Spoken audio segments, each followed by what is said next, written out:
ولد مات. يلا سير. والله هات سيد الحاج كما قلنا 5 ديال الكتارات هنا و3000. 5 ديال الكتارات و3000 ياك سي محمد. فيهم 2 ديال البيع. الماء قلتي لي 24 على 24. 24 على 24. ثقيله تقصر جيب وجلس هنا كما قلتي دير نديرو الطنجيه نجلسو حتى العشيه حتى اليومين كاع. هي فاين. بالنسبه للبير راه حافر 70 76 75 75. هادشي اللي كاين. عنده 2 ديال البير هنا في هاد 5 الكتارات على جنابها انت كتشوف. اللافت ياك محمد. اللافت بطاطا البصله كلشي كيدير الشجر. يا الله الله يحفظك. الله يحفظك. برثنا اذا شريتين نعاود اش تنتيني سنه. واش تنيت لينا وتغكن الطوموبيل بالدندين. حنا على مرد داخل زيار ثنواني الناس الاثنين. ما زيرتها شوف ما زيرتها اقسم لك بالله او تاع 20 ترخص. لا البوك كنت ما زيرت تسادك وانت تسادك واني خشن. السلام عليكم وتحياتي لجميع متتبعي قناة أراضي الخير مجددا. في 5 ديال الهكتار و3000 جات في الإقليم ديال صفرو، ما بعيداش على صفرو بزاف بواحد 15 كيلومتر. أرض زينة، أرض ديال الماء، فيها 2 ديال البيار، بلا ما تحتاج تقلب على رخصة، بلا ما تحتاج تحفر البير. الماء واجد في البير، قلب عاد شري.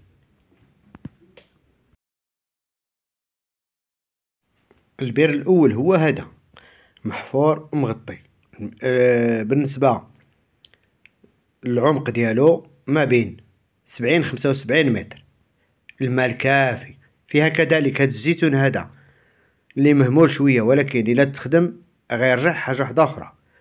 فيه تقريبا ما بين 200 300 الزيتون، والباقي ديال الارض خاويه.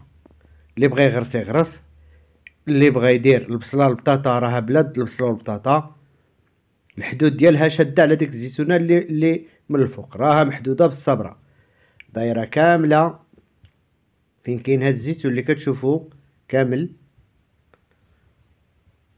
مع الصبره دايره الحد ديالها من هاد السكنه لهنا. السكنه راه ماشي ديالها، ديال الجيران.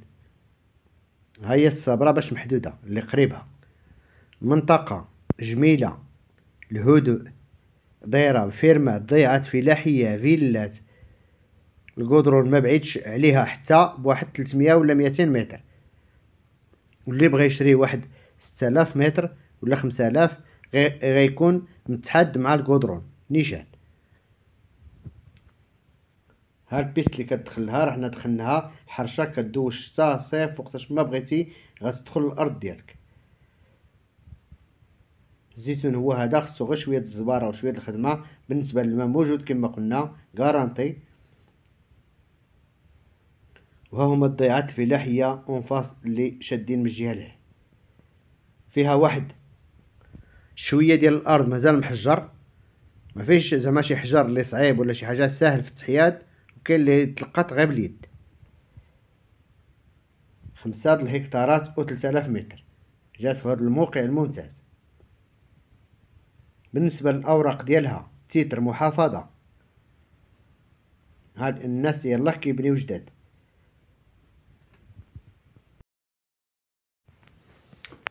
هانتوما شوفوا معنا التربه فلاحيه 100%. التربه الحمراء يعني صالحه كما قلنا لكلشي. الغرس كيجي هنا حتى التفاح بالملوك، الشهديه، الزيتون هانتوما شتو. ارض جميله بزاف ومبروكه وفلاحيه.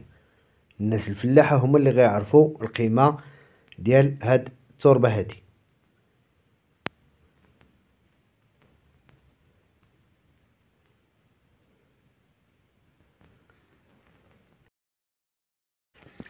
بالنسبه للارض جات منبسطه، ما فيهاش داك العلو بزاف ولا داك اللي ما صالحش يتفلح. كلها صالحه للفلاحه. هي هذه اللي كتشوفوا كامله اللي غادي حتى الراس. ومن هنا هي اللي كتبان فيها هاد الزيتون هذا محدوده بالزيتون.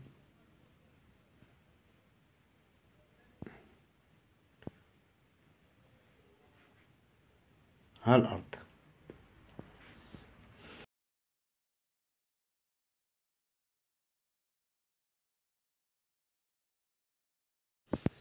كما قلت لكم الأرض فيها جوج ديال البيار، المال كافي لهاد الفيرما، مغروسة بهاد الزيتون هذا، ما بعيداش على القدرون بزاف، 200 300 متر ولا ما تكملش.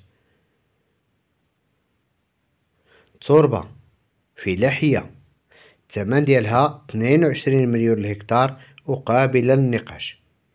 يعني يجي يشوف الأرض، نعيطو على السيد صاحب الأصل مول الفيرما، هو يتفهم معاك وما يكون غير الخير إن شاء الله الرحمن الرحيم. تحية لسي محمد اللي هو معنا، ولد هاد المنطقة هادي وجار الأرض. كذلك عندنا ما بعيدش عليها بزاف 7 ديال الهكتار، فيهم سكنة، فيهم 4 ديال الكوارع، فيهم حتى هي 2 ديال البيار. جي جرب الماء ديالك. الثمن ديالهم 150 مليون. شوفوا اللوطا والتربة ما شاء الله، ولوطا.